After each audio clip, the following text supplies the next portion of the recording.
Atira Banachari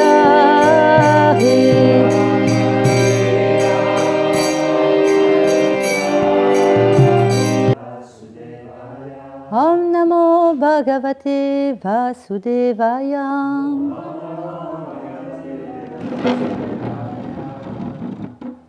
Srimad Bhagavatam, 8e chant, chapitre 1, verset 3.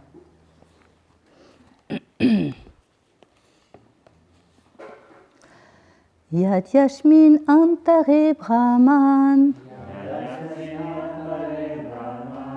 Yad Yashmin Antare Brahman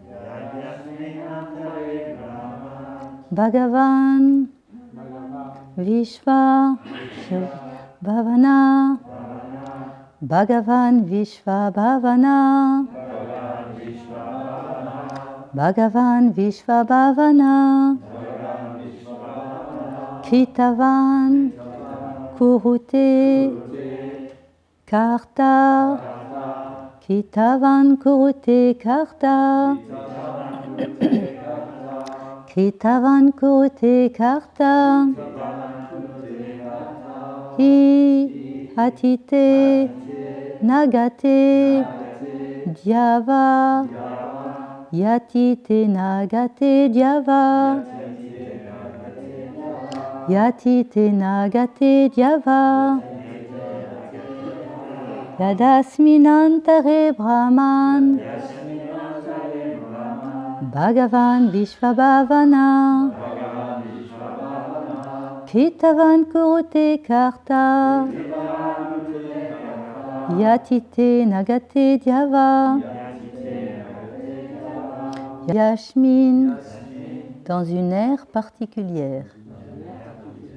Antare Manvantara Brahman au grand Brahmana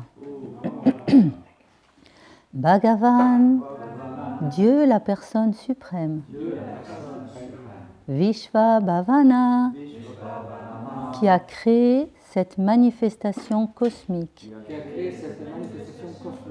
Kritavan a fait. Kurute fait. Karta fera. Hi en fait. Atite par le passé. Anagate à l'avenir. Adya à présent. Vat soit. Traduction. Ô savant Brahmana, veuille nous décrire toutes les activités de Dieu, la personne suprême qui a créé cette manifestation cosmique, celle des manvantars passés, celle qu'il accomplit maintenant et celle auxquelles il se livre dans les manvantars à venir. Teneur et portée. Dans la Bhagavad Gita, Dieu, la personne suprême, explique que lui-même, comme tous les autres êtres vivants présents sur le champ de bataille, avaient existé par le passé, qu'ils existaient à présent et qu'ils continueraient d'exister dans le futur. Passé, présent et avenir existent toujours, autant pour Dieu, la personne suprême, que pour les êtres vivants ordinaires. Nityo, Nityanam, Chetanash, Chetananam. Le Seigneur et les êtres vivants sont tous éternels et sensibles, mais la différence réside en ce que le Seigneur, lui, n'est pas limité, alors que les autres êtres vivants le sont.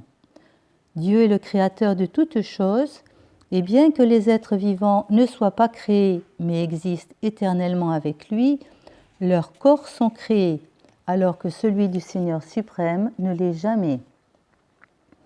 Il n'y a pas de différence entre Dieu et son corps, tandis que l'âme conditionnée, bien qu'éternelle, diffère de son corps. Ô savant Brahmana, veuille nous décrire toutes les activités de Dieu, la personne suprême, qui a créé cette manifestation cosmique, celle des manvantars passés, celle qu'il accomplit maintenant et celle auxquelles il se livrera dans les manvantars à venir.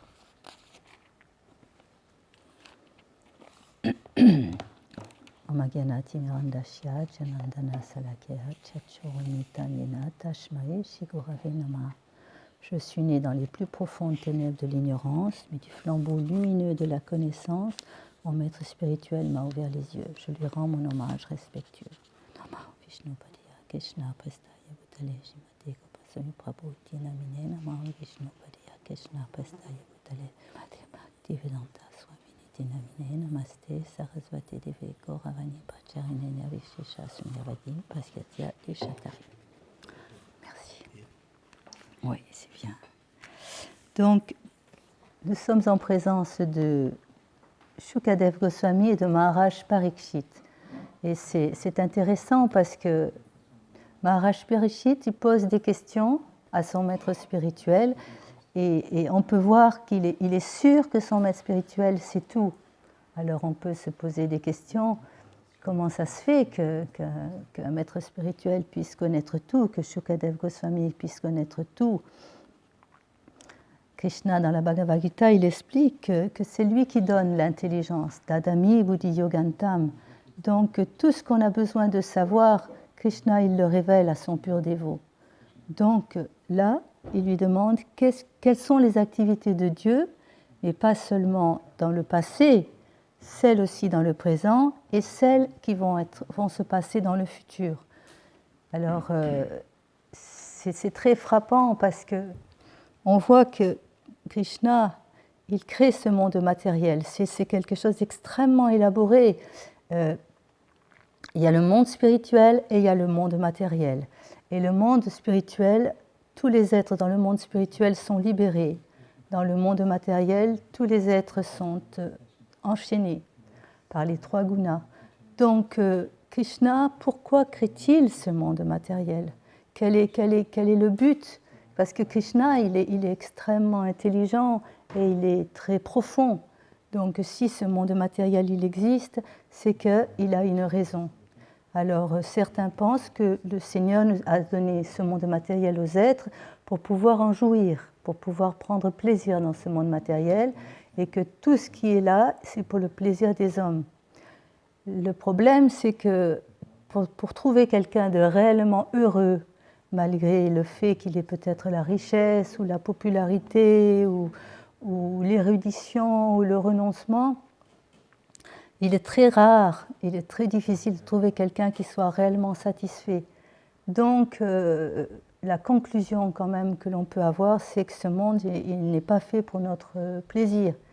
Alors, beaucoup de gens donc, disent, si Dieu est parfait, comment il a pu créer un monde aussi imparfait? Et ça fait perdre de la foi à certaines personnes qui ne comprennent pas qu'il y ait tant de souffrance dans le monde. Alors, le point, c'est que grâce aux écritures védiques, Krishna, il nous explique dans la Bhagavad Gita pourquoi il a créé ce monde matériel. Et Abrahma Bhuvana Loka, de la planète supérieure à la planète inférieure, c'est un monde de souffrance. Il ne faut pas chercher le bonheur dans ce monde matériel parce que ce n'est pas ça qu'on doit chercher.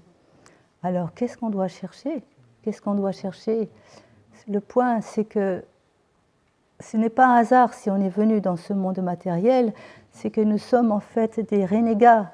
Nous nous sommes rebellés contre Krishna, contre Dieu. Nous n'avons pas voulu accepter qu'il soit le maître.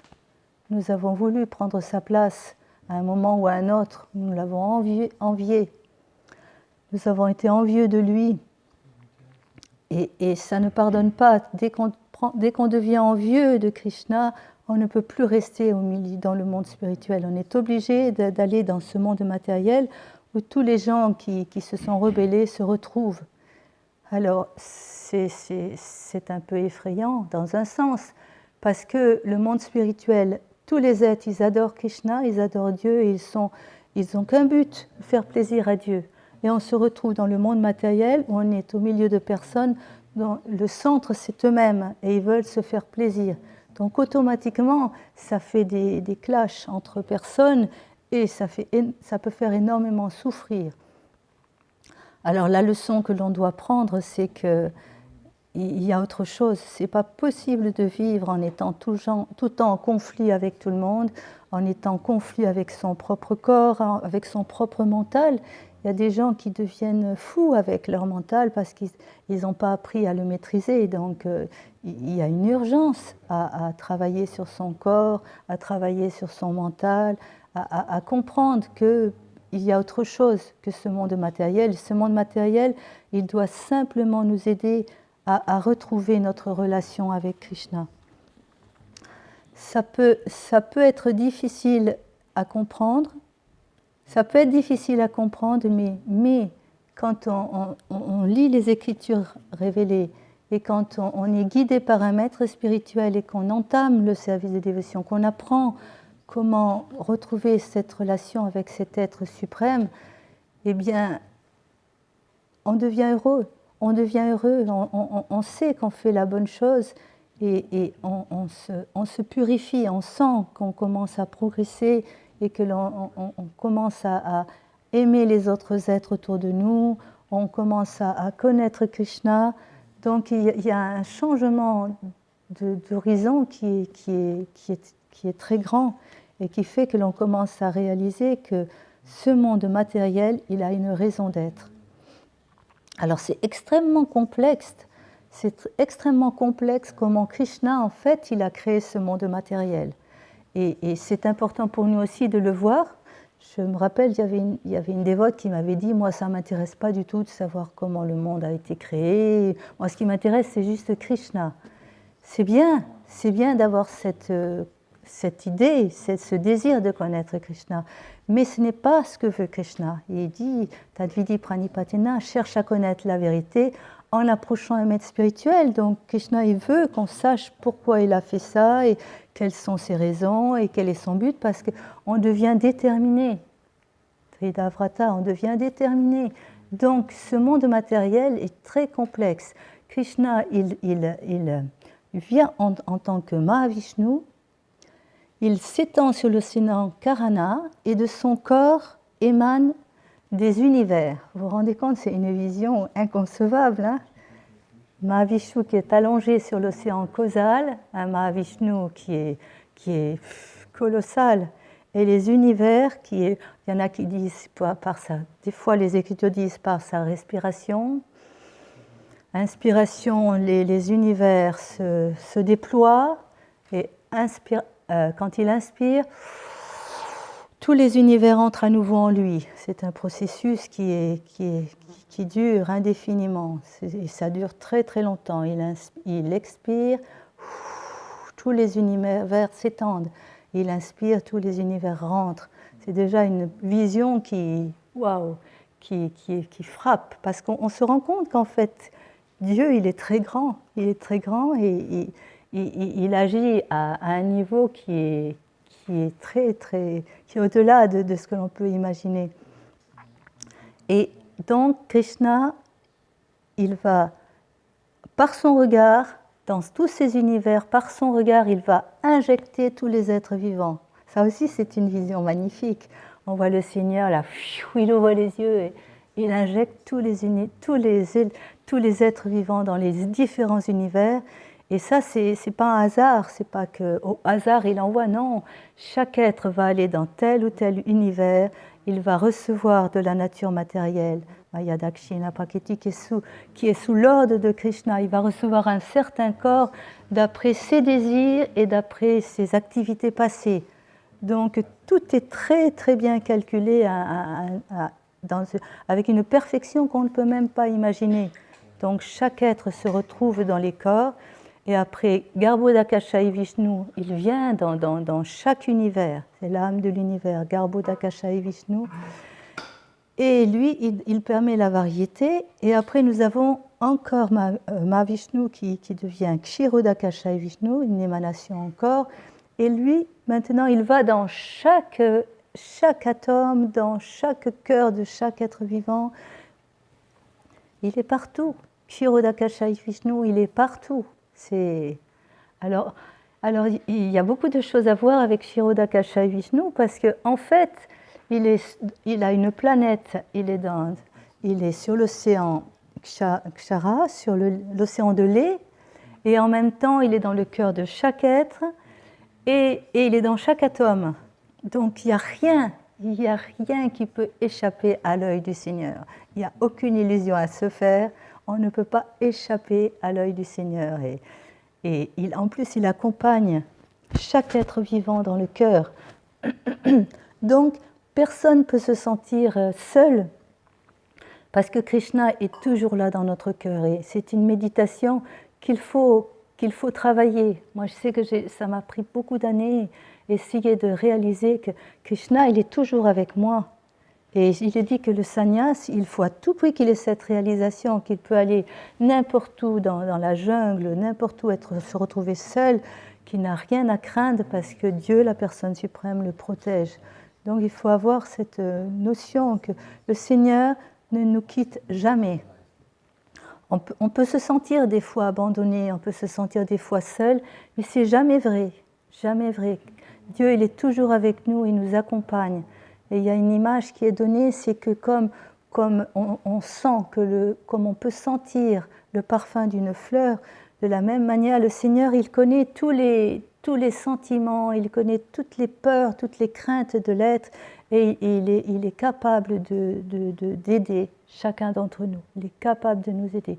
Quand on se sent seul, quand on se sent désespéré, et des fois, on en parlait ensemble. Et des fois, quand le temps passe et que, après avoir été jeune et fort et beau et intelligent et tout était parfait, on commence à marcher un petit peu vers la vieillesse. Et c'est très dur pour chacun d'entre nous. C'est très très dur parce que les opulences qu'on avait pu avoir, elles commencent à diminuer. Et là, ça aussi, c'est le plan du Seigneur. C'est son plan. Il a fait la naissance qui est très difficile, la naissance, la maladie aussi qui fait baisser la tête un petit peu. On se dit, ah mais je pensais que non, la maladie, et après ça sera la mort. Donc la vieillesse, c'est un passage qui nous rappelle à l'ordre et qui nous dit, attention, tout ce que tu as, ça vient de Dieu, ça va être un jour enlevé, ça ne t'appartient pas. Donc il faut bien que tu utilises ce que tu as. Et de perdre sa force, pour un homme, je pense que c'est très très difficile. Et c'est traumatisant. Quelqu'un qui, même, je pense même vis-à-vis de son épouse, ça doit être, et de ses enfants, ça doit être très très dur. Ça, c'est l'épreuve des hommes. Nityananda Prabhu, on en a parlé de ça. C'est très bouleversant. C'est très bouleversant de voir que Krishna nous engage dans ce chemin et il veut qu'on y passe. Et pour la femme, c'est sa beauté. C'est très dur. C'est très dur pour une femme. Elle commence à avoir des rides et tout ça. Donc tout ça, c'est pas le hasard. C'est pas que le Seigneur est méchant. C'est pas qu'il veut nous faire souffrir. Il veut nous faire réfléchir. Et c'est bien d'avoir lu les Écritures, d'avoir eu un enseignement, d'avoir appris, parce que quand ce moment très dur arrive, on est préparé. On est quand même préparé. Et Krishna, il a sans doute enlevé beaucoup de karma qui aurait dû nous arriver. Parce que les épreuves qui nous arrivent, ce n'est pas le hasard, ce n'est pas non plus de la faute de Krishna. Il y en a certains qui disent, mais mon Dieu, pourquoi tu me fais souffrir comme ça? Pourquoi tu es si dur avec moi? J'ai essayé de te servir, je ne comprends pas. Et que dire d'un dévot? Mais non, il y a des choses qu'on a accomplies dans les vies d'avant, et il faut qu'on réalise ce que l'on a fait. Et des fois, Krishna, même s'il dit Savadamam parityajya mamekam sharanam vraja aham tvam savapapebhyo moksha ishami makchucha. Il dit je te libère de toutes les suites de tes fautes, n'aie nulle crainte. Et quand même, on a du karma. Alors on se dit mais qu'est-ce qui se passe?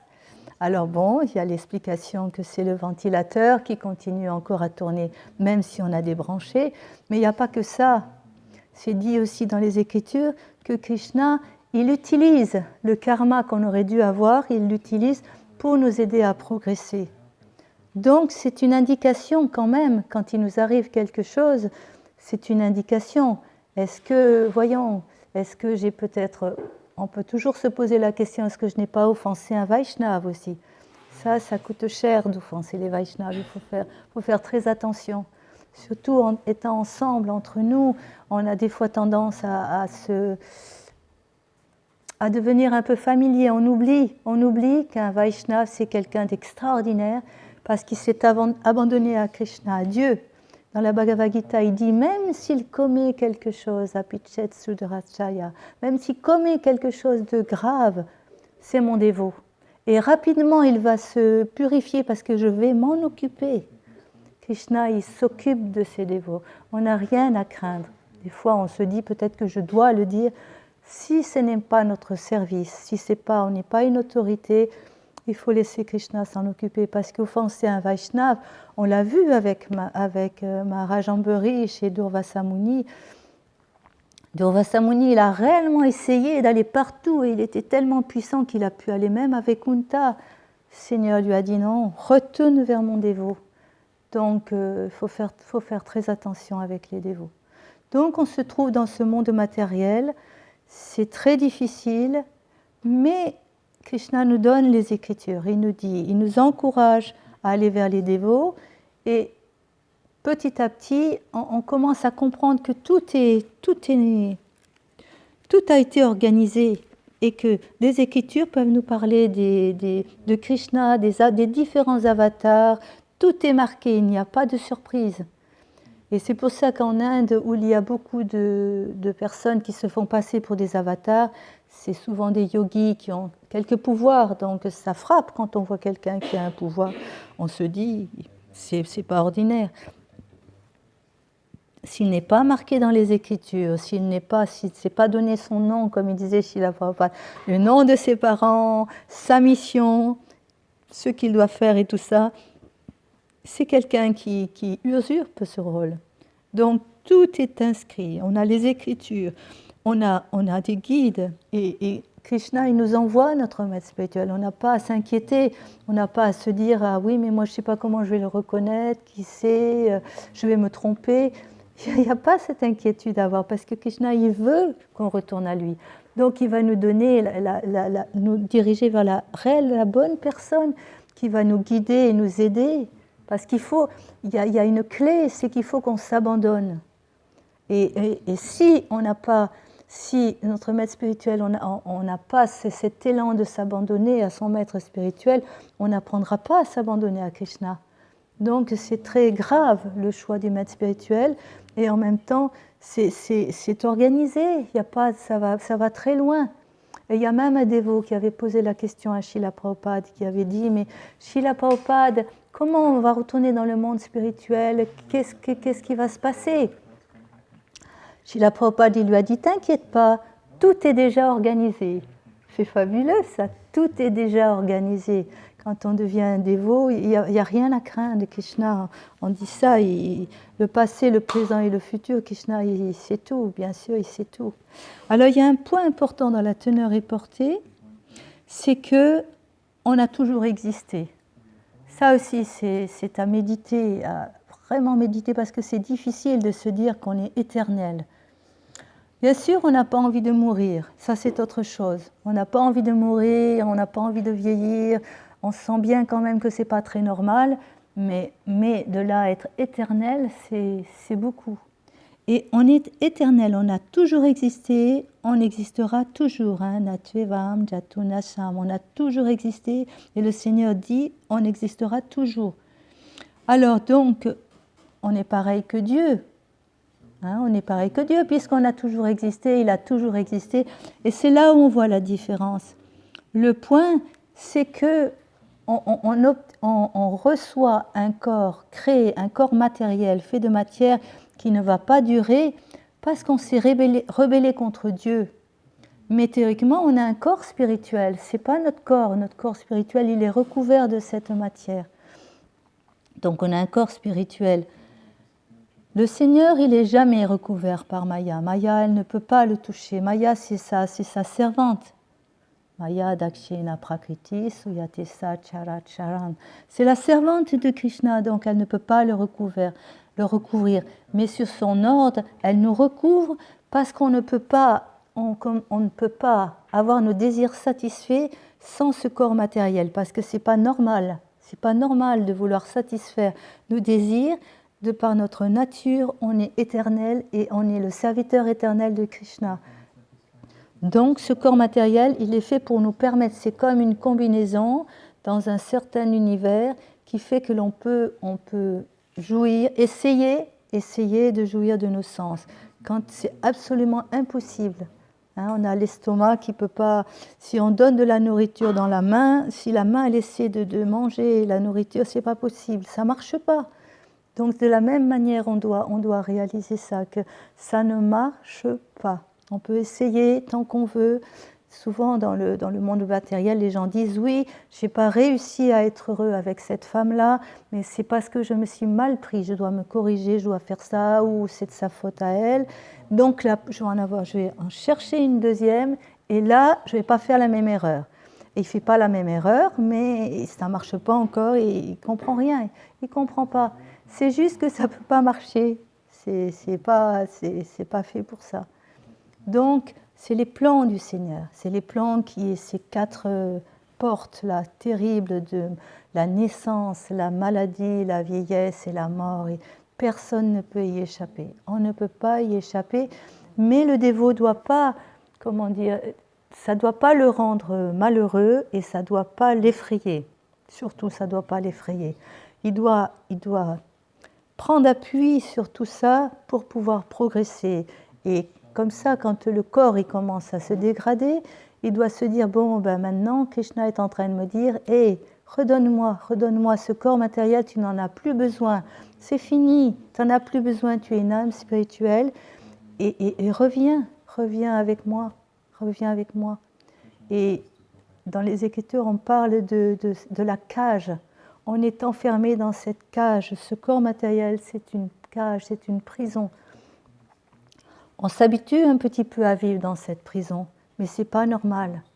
Alors, Srila Prabhupada nous dit qu'il faut faire attention quand la cage elle est ouverte, au moment de la mort, quand on quitte notre corps, quand la cage elle est ouverte, il ne faut pas revenir dans une autre cage.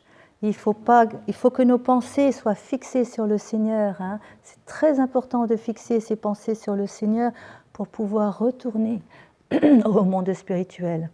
Alors il y a plusieurs versets, c'est vrai, on pense à plusieurs versets, mais yam yam smaram, le fait de penser, le fait que nos pensées soient tournées vers le Seigneur, ça nous ramène au monde spirituel. Le Seigneur, il nous ramène au monde spirituel. Et si on a des pensées tournées vers le monde matériel, ça peut être très rapide. On voit pour Maharaj Bharat. Maharaj Bharat, il était absorbé en Krishna. On ne peut pas dire, il n'était pas dans Maya, Maharaj Bharat. Il avait déjà fait tout le travail de renoncement. Il avait laissé son royaume, laissé son époux, ses enfants à un âge très jeune. Il avait fait ce choix à un âge très jeune. Il était parti dans la forêt. Il avait un père merveilleux, Rishabhadev, qui l'avait guidé et tout ça. Et quand il adorait le Seigneur, il avait des larmes qui coulaient de bava. Il était complètement absorbé. Mais Maya, elle est très intelligente. Il faut avoir peur de Maya. Srila Prabhupada disait qu'il faut avoir peur de Maya. Parce qu'elle est très forte et elle est intelligente. C'est une énergie de Krishna. Et Maya, qu'est-ce qu'elle a fait? Elle n'a pas donné quelque chose de grossier. Elle n'a pas envoyé des apsaras ou comme ça. Il n'aurait pas regardé des apsaras. Il était trop absorbé. Elle a pris une tangente. Elle a fait en sorte qu'il assiste au fait qu'une biche, elle essaie d'entrer, elle entend le rugissement d'un lion. Et en entendant le rugissement d'un lion, elle a sauté dans la rivière. Mais elle avait un petit faon dans son ventre, et quand elle a sauté dans la rivière, avec la peur, le petit faon, il est sorti. Et elle était épuisée à essayer de survivre au-dessus des flots, et elle est allée mourir quelques mètres plus loin. Donc Maharaj Bharat, quand il a vu ça, il a assisté à ça. Le dévot, il est plein de compassion. Il n'a pas pu s'empêcher de voir le drame qui se passait. Il a recueilli le petit faon. Et c'est comme ça, Maya, elle est très intelligente. Et petit à petit, il s'en est occupé. Le petit enfant, il avait besoin de soins et tout ça. Et il a continué sa pratique dévotionnelle. Mais là, c'est ce qu'on apprend dans le Bhakti Shastri, c'est que ses pensées n'étaient plus... Il pratiquait le service de dévotion, mais pas Manmana Bhavamad Bhakto. Son mental, il n'était pas fixé sur Krishna. Donc petit à petit, sans s'en rendre compte, il a diminué ses pratiques, il les a faites avec moins de sérieux et il s'est occupé de plus en plus du cerf. Et c'est ça aussi, c'est un enseignement qui est très, très fort parce que Maharaj Bharat, c'est un pur dévot. C'est les serviteurs du Seigneur qui nous font du théâtre en fait, ils nous montrent ce qu'il ne faut pas faire et tout ça. Donc Maharaj Bharat, il est... Voilà. Mais voilà, dans cette histoire, il est montré qu'il pensait tout le temps à ce petit enfant et un jour, il ne l'a pas trouvé, il ne le voyait pas. Donc ça l'a mis en anxiété. Il disait, mais il va mourir dans la forêt, dans la jungle et tout ça, il y a trop d'animaux, il va mourir. Donc ses pensées, il n'a pas pensé à Dieu, il a pensé au petit enfant. Et il l'a cherché d'une manière désespérée. Et la nuit a commencé à tomber et il ne voyait pas assez. Et il est tombé dans un ravin. Et ses pensées, quand il est tombé dans le ravin, au lieu de les tourner vers Krishna, se sont tournées vers le petit enfant. Et effectivement, dans la vie suivante, voilà, il a repris le corps d'un enfant. Donc on peut voir, jusqu'au dernier moment, il faut vraiment être prudent. Et on se rapproche, pour certains d'entre nous, on se rapproche de la mort, du moment final. C'est là où il faut faire encore plus attention, il faut être encore plus prudent.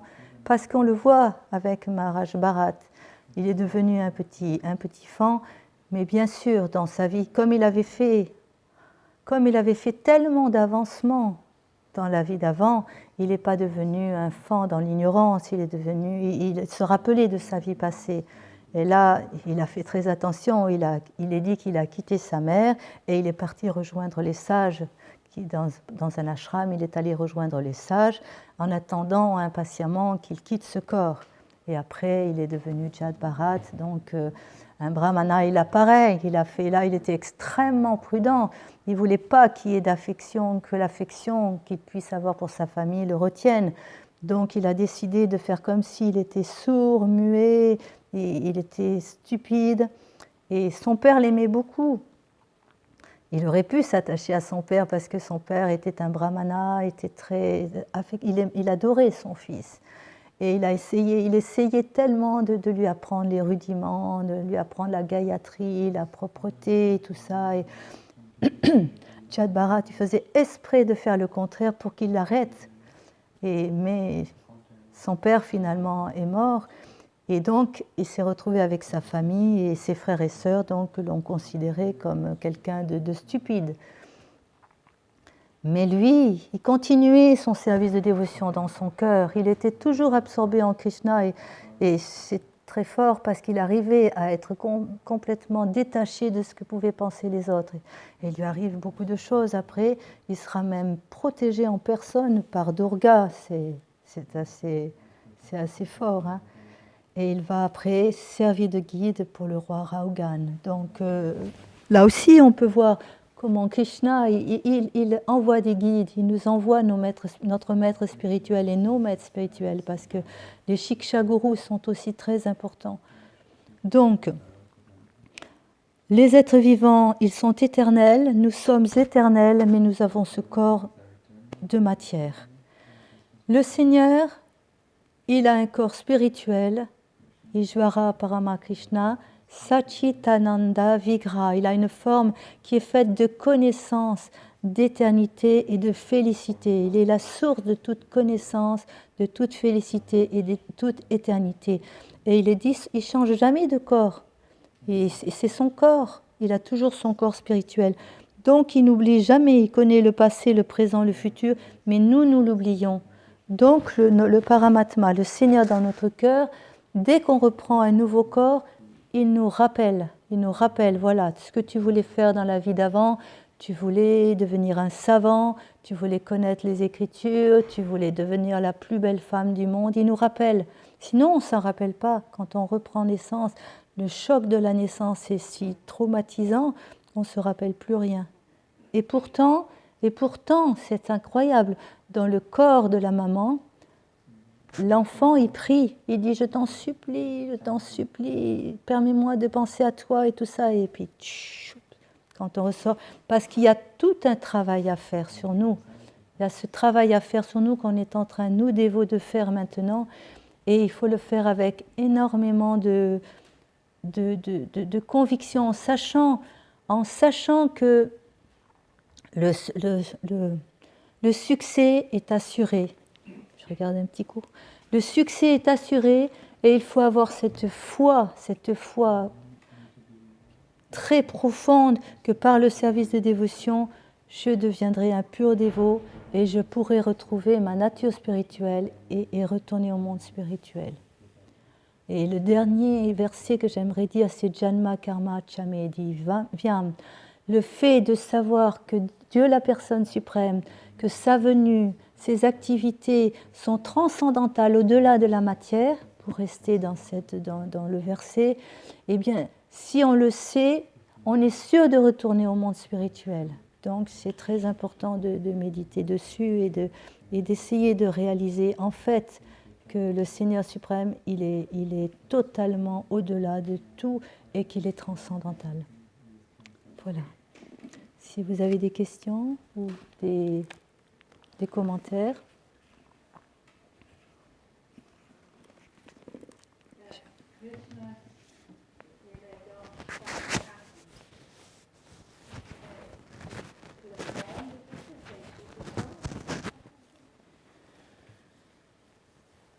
Krishna, il est dans chaque atome en tant que le Paramatma, et il est dans le cœur en tant que le Paramatma. Il est très actif, mais dans notre cœur, il supervise et il donne la sanction. Pour tous nos désirs, il supervise et il donne la sanction dans ce que nous voulons faire. Il est actif dans ce sens que c'est la petite voix qu'on entend. Certaines personnes disent, oui, j'ai senti que je ne devais pas prendre la voiture aujourd'hui, c'était dangereux, ou je ne devais pas prendre le train, c'est peut-être plus flagrant, je ne devais pas prendre le train, et après on apprend que le train a eu un accident. Cette petite voix dans le cœur, c'est Krishna qui nous parle, c'est le Paramatma qui parle. Et plus la personne, elle se trouve dans la vertu, plus la personne essaie de maîtriser ses sens. Il dit ça dans la Bhagavad Gita, que celui qui maîtrise ses sens, il obtient la miséricorde du Seigneur. On entend le Seigneur qui nous parle. Donc il est très actif. Il est très actif, mais il nous laisse faire ce que l'on veut faire. Il comble nos désirs. Il faut réaliser ça aussi, c'est un point important.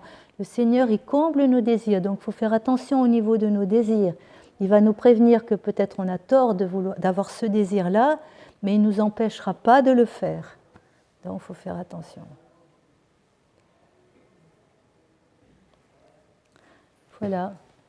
Srimad Bhagavatam ki jai, Srila Prabhupada ki jai, Gaura Premanandi.